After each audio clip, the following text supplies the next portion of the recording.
Hey, Ruth Ann, it is good to talk to you through the screen. I started to say it's good to see you, but I can't see you. Anyway, I met with your parents yesterday.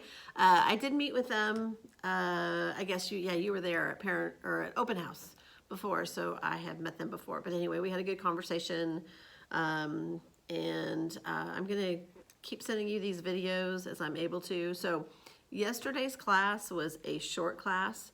Let's see, 45 minutes long because it was parent-teacher conference day. And so your class was about half as long as my other ninth grade class that meets on Wednesdays and Fridays. So I'm just gonna give you the abbreviated lesson that I gave to your class, and we will wrap up that particular lesson. I will probably kind of rework it for next week. On Monday, we are going to do another one of our boring bookwork classes. And so I will send you over the worksheet with instructions on Monday. And then I'm going to go through with you right now what I talked with the kids about in your class. And then on Tuesday of next week, you'll have another full lesson. And there is a section, couple of parts in your textbook that I want you to read with this particular lesson that'll kind of help fill in some of the blanks perhaps. So basically all we got finished with in class was we took the map quiz, and it took a couple of people quite a while to finish it, so it took longer than I thought that it would, and I didn't get as far as I wanted to. But essentially what I did was I introduced Islam to the kids on Thursday through a fact of the day. So go ahead and do your fact of the day like you would if you were in class. Just work on it at home as I'm talking through it. I'm going to send you a PowerPoint with lots and lots of pictures associated with it. And today's fact of the day is Muhammad, who is sometimes referred to as the Prophet, or sometimes the Prophet Muhammad. He's the founder of Islam. And so the story or the lesson on Islam is going to begin with his life. So I usually tell the kids that it's really important to know what other religions believe, because it gives you an opportunity to have a conversation with them that might ultimately lead to you having the opportunity to share what you believe, how it's different. Sometimes if there are any similarities, it gives you a bridge to cross with them. For instance, in Islam, in the Quran, which is their holy book, there are several stories which are very similar to stories in the Bible. I personally think that that's because Islam is it's a false religion, obviously, and it takes little bits of truth and creates a false impression of God. They also, in the Quran, speak of Jesus as a prophet. In fact, they say that Jesus was the greatest prophet until Muhammad.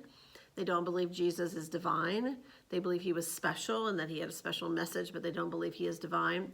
So most Muslims revere Jesus as a prophet, as a great prophet that came before Muhammad. So just even simply knowing that it could potentially be a bridge to have a conversation with somebody who's Muslim.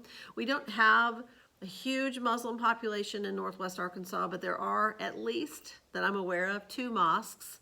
One of them is in Fayetteville. I believe it's the larger of the 2. And then the other one, I'm told, is in Bentonville, although I've never seen it. I've never visited. That must be something new in the area. There are a number of Walmart employees that work for, or people that work for Walmart corporate office who are from Pakistan, and most people from Pakistan are Muslim. There are some people that will come here from India that are from the northern part of India, northwestern part of India, that are also Muslim. And so you very well could encounter somebody who is Muslim. Probably not, unlikely that you would encounter them, but you never know. You might have somebody move into the neighborhood. There are also probably about, I think that I read 100 students at the University of Arkansas just from Saudi Arabia. And there may be students from other Muslim countries, but I do know that there is a pretty significant chunk of kiddos, from Saudi Arabia that go to the University of Arkansas. So if you were a student at the University of Arkansas, again, you might encounter somebody who is Muslim. So Islam is the second largest religion in the world. And so it's good to understand and to know what they believe so that you can dialogue with them, develop friendships that could potentially lead to a gospel conversation. So Anyway, all right, so I'm going to put my glasses on so I can read the information. Feel free to follow along on the PowerPoint that I sent you. There are some pictures of Muhammad, and then I'm essentially going to tell you his story.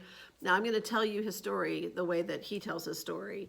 So as I'm sharing with you, some of the things that I'm sharing with you are historically accurate, but obviously theologically completely wrong. But it's the message that he presented to the people of the Arabian Peninsula. So with that said, or something else I was going to tell you. Oh, yeah. So there is a big divide within Islam about whether or not you should show a picture of Muhammad, or you should draw a picture or paint a picture of Muhammad. I would say about half the Muslim population of over 1 billion people believe that it is inappropriate to draw any images of Muhammad because you can't perfect the image, and so you shouldn't try. And also there's a concern that his image can be worshipped or idolized. In Christianity and the Ten Commandments, God calls us not to create any images and worship them. And we are also discouraged, I believe, from having images of perceptions of what we think God looks like, because we can't imagine what God would look like, although it's human nature to wonder. So anyway, that debate happens in Islam as well. And I think I also mentioned this before, but during the era of the early church, a lot of Christian paintings, the faces of Jesus and his disciples, and even sometimes his mother Mary, were scratched off because there was a movement called iconoclasm, which was the belief that all of these icons of Jesus and the disciples became almost revered and worshipped in a paganistic sense. And so there was this movement to remove those images, and the same thing happened in Islam. And honestly, that could have been part of the divide in Islam. It could have happened at the same time. I don't know. Because Islam is a pretty baby religion. It was, Muhammad was born in 570 AD, and so Islam was blossoming at the same time that the Roman Empire becomes the Holy Roman Empire, and Christianity is the preferred religion of the Roman Empire. So some of those things probably happened about the same time. So let's get back to Muhammad. All right, Muhammad was born in 570 AD, so 570 years after the birth of Christ, or the death of Christ, and he died in 632. So he lived about, looks like 62 years, sorry. My mind started to wander there. So about 62 years. He was born in Mecca, and then he died in Medina. And so I'm going to kind of walk you through his story. There are some pictures you'll see of him here. It's very difficult to find pictures of him on the internet because of the dispute about whether or not you should have images. The first picture you'll see in your PowerPoint after the images of Muhammad is the Great Mosque or Grand Mosque in Mecca. And it is huge, and the particular picture image that you'll see there is it's during Ramadan, so there are probably millions of people in and around Saudi Arabia and Mecca, and the Grand Mosque or the Great Mosque is where they come and they bow. When Muslims pray 5 times a day, they bow towards Mecca. And so there is a structure within this mosque called the Kaaba, and it's Kaaba. And the Kaaba is believed by Muslims to be the first temple dedicated to the worship of the one true God. And it was built, they say, by Abraham and his son Ishmael. And that temple, or that box, that structure, rebuilt, not the original one, of course, sits in the middle of that mosque. It looks like a little black box in the picture, and that is what they are bowing towards, or praying towards. They wouldn't say bowing, prostrated towards, praying towards. And so when Muslims around the world pray towards Mecca, they're technically actually prostrating themselves in front of or towards that box or that temple. Let's see here. So I'm going to flip through some pictures. Okay, slide, well, on mine it says slide number 10. It probably won't be the same slide on yours, but there's a painting of an angel talking to Muhammad. So this is where I'm going to jump into his story. So Muhammad was sort of orphaned. He lived in the tribal communities of the Arabian Peninsula. People were very tribal. They associated themselves with certain families or clans. Muhammad happened to be part of a probably more powerful clan in the Arabian Peninsula. Unfortunately, his father died when his mother was pregnant with him, and then his mother passed away when he was only 6 years old. He went to live with his grandparents, but then his grandparents shortly thereafter passed away, or his grandfather. And so then he was moved to his uncle's home where he grew up. So that's probably not that uncommon during that era. People probably didn't live as long. The conditions on the Arabian Peninsula were pretty tough. And so he grew up in a community of his extended family. They were a powerful tribe, but Muhammad never learned to read or write. Again, not that unusual for that period of time. He was wealthy, he was powerful, or his tribe was powerful, but probably not very many of them knew how to read and write. When he was 25 years old, about the time he was 25, he had taken a job working for a merchant. Mecca was sort of the epicenter of a trade route. And so to work for a merchant gave you access to influence and money and prosperity, at least prosperity during that era. It's different than prosperity today. The person that he worked for was a very wealthy widow whose husband had passed away, and she had inherited his business. And I think she was about 40 years old, and she proposed to him. Again, probably not that unusual for that era. And so he married her at the age of 25, and she was 40. And she, according to his writings or people that wrote about his life, she was very influential. Christianity was legal in the Roman Empire at the time, and because of the expulsion of the Jewish people from Israel in 135 AD, some of them wandered down into the Arabian Peninsula where they continued to live there. And so Muhammad actually had relationships with people who were monotheistic, meaning they believed in one God, which was different than the tribal practices of the Arabian Peninsula. And he was very intrigued by it and asked lots of questions and inquired.